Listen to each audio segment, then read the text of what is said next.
പാമ്പിന് പാല് കൊടുത്ത് വീട്ടിലേക്ക് കൊണ്ടുവരുന്നതല്ലേ, നന്നായിരിക്കും. അച്ഛാ, ചാരു അങ്ങനെ ഉദ്ദേശിച്ച് പറഞ്ഞല്ല.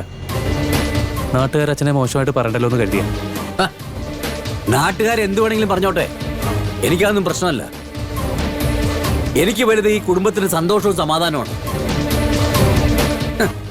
ഈ തറവാടിന്റെ അടിവേരളക്കം കാത്തിരിക്കുന്നവളെ സ്വീകരിച്ച് ആനയിച്ച് കൊണ്ടുവരണോ ഞാൻ? അതൊന്നും നടക്കില്ല മക്കളെ. ഈ വീടിന്റെ സമാധാനത്തിനൊപ്പം തന്നെ പ്രാധാന്യമുള്ളതല്ലേ നമ്മുടെ അന്തസ്സും. മോളെ, ഞാൻ പറയുന്നത് ബാലമാമേ, ഞാൻ പറയുന്നൊന്ന് മനസ്സിലാക്ക്. നമ്മുടെ കുടുംബത്തിന്റെ അന്തസ്സും അഭിമാനവും പോകാതിരിക്കാനാ ഈ കല്യാണം നടത്തി കൊടുക്കാൻ ഞാൻ പറയുന്നേ. മോൾക്കിപ്പോ എന്താ ഒരു മാറ്റം? മോൾ ഇങ്ങനെ സംസാരിക്കുന്നത് ഞാൻ വിചാരിച്ചതേ ഇല്ല. ആ പെണ്ണ് പറഞ്ഞതൊക്കെ മോള് മറന്നോ? അതോ അവൾക്ക് മാപ്പ് കൊടുത്തോ? മോളെ, ആ പെണ്ണ് പറഞ്ഞതൊക്കെ മറക്കുന്നത് തെറ്റാണ്. മാപ്പ് കൊടുക്കുന്നത് അതിലേറെ തെറ്റാണ്. എനിക്ക് മനസ്സിലാവും ബാലമാമേ.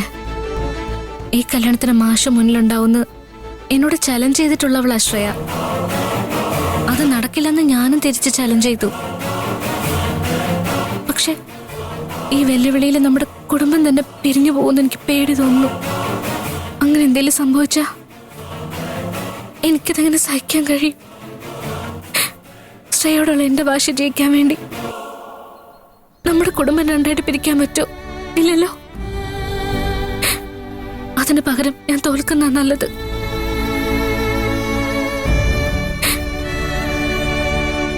ചില സമയങ്ങളിൽ തോറ്റു കൊടുക്കുന്നതും ജയിക്കുന്നതിന് തുല്യ. മതി മോളെ, നീ എന്തൊക്കെ പറഞ്ഞാലും ഇതെനിക്ക് അംഗീകരിക്കാൻ പറ്റില്ല. അവളുടെ സ്വഭാവം നിനക്കറിയാലോ. സ്വന്തം ജീവിതം ഓമിച്ചിട്ടാണെങ്കിലും ഈ വീട്ടിൽ ഒരാളും സമാധാനത്തോടെ ഇരിക്കരുതെന്നാ. അങ്ങനെയുള്ളവള് ഇവിടെ കയറി വരണ്ട.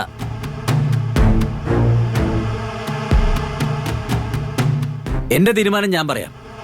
ഈ കല്യാണത്തിന് ഞാൻ പങ്കെടുക്കില്ല.